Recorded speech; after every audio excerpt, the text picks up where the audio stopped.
పెద్దపల్లి జిల్లా కేంద్రంలో ఏర్పాటు చేయనున్న ఆర్టీసీ బస్ డిపో పనులను వేగవంతం చేసి త్వరలోనే ప్రారంభించేందుకు చర్యలు తీసుకుంటామని రాష్ట్ర రోడ్డు రవాణా శాఖ మంత్రి పొన్నం ప్రభాకర్ తెలిపారు. పెద్దపల్లి జిల్లా కేంద్రంలోని ప్రతిపాదిత బస్ డిపో స్థలాన్ని రాష్ట్ర రోడ్డు రవాణా శాఖ మంత్రి పొన్నం ప్రభాకర్, ఐటీ పరిశ్రమలు శాసనసభ వ్యవహారాల శాఖ మంత్రి దుద్దిల శ్రీధర్ బాబు, ప్రభుత్వ విప్ విజయరమణారావుతో కలిసి పరిశీలించారు.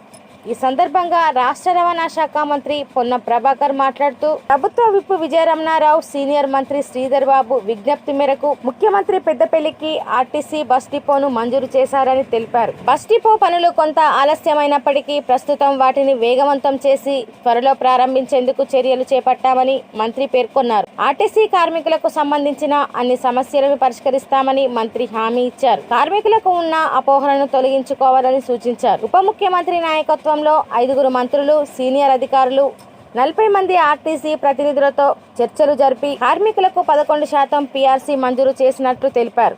ఆర్టీసీ గుర్తింపు కార్మిక సంఘ ఎన్నికలు త్వరలో నిర్వహించనున్నామని, ఎన్నికైన ప్రతినిధులతో చర్చించి భవిష్యత్తులో ఆర్టీసీ విలీన ప్రక్రియను చేపట్టనున్నట్లు స్పష్టం చేశారు. విలీన ప్రక్రియలో ఎలాంటి వివాదాలు, అడ్డంకులు తలెత్తకుండా అన్ని జాగ్రత్తలు తీసుకుంటామని, కార్మికులు అనవసర ఆందోళన చెందవద్దని మంత్రి తెలిపారు. ఈ కార్యక్రమంలో సంబంధిత అధికారులు, ప్రజాప్రతినిధులు పాల్గొన్నారు. పెద్దపల్లి శాసనసభ్యుడు విజయరమణారావు గారి విజ్ఞప్తి మేరకు, సీనియర్ మంత్రి పెద్దలు శ్రీధర్ బాబు గారి సూచన మేరకు గౌరవ ముఖ్యమంత్రి గారు పెద్దపల్లిలో ఆర్టీసీ డిపో ప్రారంభించడానికి సూచన చేయడము, ఇక్కడ వెంటనే డిపో శాంక్షన్ చేసి దానికి సంబంధించిన టెండర్ ప్రక్రియ అంతా జరిగింది. కొంత పనులు జాప్యం జరుగుతున్నప్పుడు వాస్తవంగా రవాణా శాఖకు సంబంధించినటువంటి కాంట్రాక్టర్ పనుల్లో ఎటువంటి జాప్యం జరగద్దు. ఈ డిపోకు సంబంధించిన పనులను వేగవంతం చేసి తొందరలో ఈ డిపో నిర్మాణం చేపట్టి ప్రారంభోత్సవం చేస్తాం. ప్రజలందరికీ కూడా, ఎందుకంటే ఇది ఒక వ్యవసాయిక క్షేత్రం, గ్రామీణ ప్రాంతాల్లో బస్ కనెక్టివిటీ పెరగాలనేది, మహిళలకు ఉచిత బస్సు ఇచ్చిన తర్వాత ఆర్టీసీ బస్సులు కావాలి ప్రతి ఊరికి అనేటువంటి డిమాండ్ పెరుగుతున్న సందర్భంలో కొత్త బస్సులు కొనడంతో పాటుగా మరి 10 సంవత్సరాలుగా నిర్వీర్యమైన ఆర్టీసీని నూతన జవసత్వాలు ఇచ్చి మళ్ళీ ఆర్టీసీ ఒక ప్రజా రవాణా వ్యవస్థలో గొప్ప సంస్థగా తీర్చిదిద్దే ప్రయత్నం చేస్తున్నాం. కార్మికులకు సంబంధించిన అన్ని సమస్యలను కూడా పరిష్కరించి, మేము వాళ్ళు కొంత రాంగ్ అపోహలో ఉన్నట్టున్నది.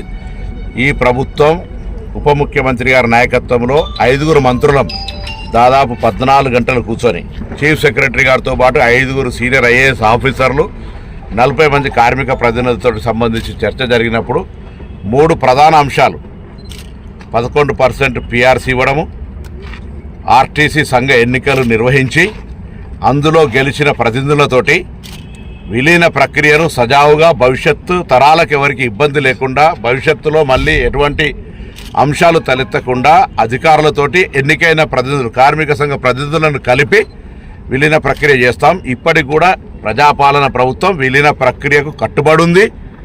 వట్టి రాంగ్ పర్సెప్షన్ లోపల మీరు ఏదో దానికి సంబంధించి ఇలా కొంత అక్కడో నిరసన చెప్పే ప్రయత్నం చేస్తున్నారు. ఎవరు కూడా ఆందోళన చెందొద్దు. ఈ ప్రభుత్వం బాధ్యతగా విలీన ప్రక్రియ చేస్తుంది. విలీన ప్రక్రియ చేసే సందర్భంలో ఇంత పెద్ద ఒక సంస్కరణ, దానికి సంబంధించి భవిష్యత్తులో ఆచరణలో లోటుపాట్లు రావద్దని అధికారులు నిర్ణయం తీసుకుంటే రేపు పొద్దున కార్మిక సంఘాలు మాకు తెలియదు ఏం జరిగిందో అని అంటారని అందరి ముందర చర్చ జరిగి పెద్ద ఎత్తున దాదాపు 10 గంటలు 14 గంటలు చర్చ జరిగితే, దాని తర్వాత కొంతమంది ప్రతినిధుల నాయకుడికి వచ్చి మీరు ముందు ఎన్నికల వద్దు విలీనం చేయమంటే ఒక్కరిగా నిర్ణయం చేసేది కాదు. ఇది ఒక సమిష్టి ప్రభుత్వ నిర్ణయం జరిగింది. దాని ప్రకారంగా మేము ముందుకు పోతాను. త్వరలోనే ఎన్నికల ప్రక్రియ జరుగుతుంది.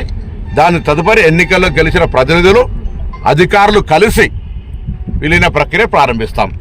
అందరినీ, పక్క రాష్ట్రాల్లో జరిగిన పరిస్థితి కావచ్చు, ఇక్కడ అందులో కార్మికుల ప్రతినిధులు ఉంటారు కాబట్టి ఏకపక్ష నిర్ణయం తీసుకునే అవకాశం ఉండదు. భవిష్యత్ తరాల లోపల ఆర్టీసీ విలీన ప్రక్రియకు ఎక్కడ ఇబ్బంది లేకుండా, విఘాతం లేకుండా ప్రజా రవాణా వ్యవస్థ నిరాటంకంగా కొనసాగడానికి మంచి ఉద్దేశంతో జరుగుతుంది. దీన్ని తప్పుగా అర్థం చేసుకోవద్దని కార్మికులందరికీ విజ్ఞప్తి చేస్తా ఉన్నాం. ఆందోళన చెందొద్దని కూడా కోరుతాను. Thank you. ఇది ఇంపార్టెంట్ చెప్తాను.